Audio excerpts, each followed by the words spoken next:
Welcome. In front of me I have Apple Watch SE 3 and I'm gonna show you how to add or set up the alarm clock on this watch.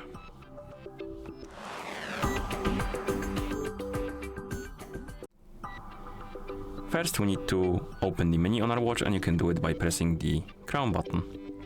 After you open the menu, find the alarm icon, this one, and once you find it, tap on it. And here we have alarms menu, and we can tap on this plus button. It will open this page, and here you can basically set the time. So if you tap on the hour, you can't do it on the touch screen. You can only use the crown button. Okay, so set the hour, then tap on minutes and set the minutes.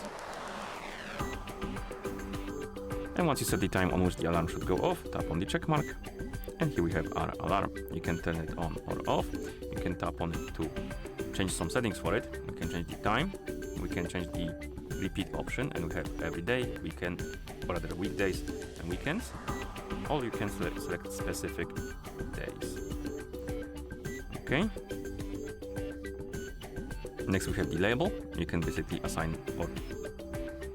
the label for it, so you can type in something.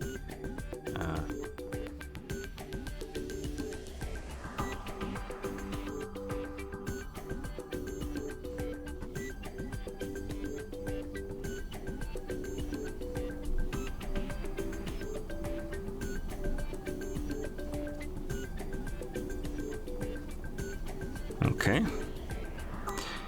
Then we can enable or disable the option to snooze, and if you enable snooze, you can choose the duration of the snooze, and you can basically change it to whatever you like. And then we have the breakthrough silent mode. You can enable it or disable it.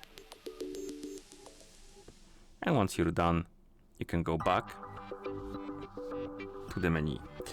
As you can see now, the label is here, and you can enable it or disable it. You can of course add another alarm if you like to, and you can remove the alarms by tapping on one, scrolling down and tapping on delete. And once you're done, of course, you can press the crown button to go back to watch face, and that's how you set up the alarm clock on this watch. Thank you for watching. If you found this video helpful, please consider subscribing to our channel and leaving a like on the video.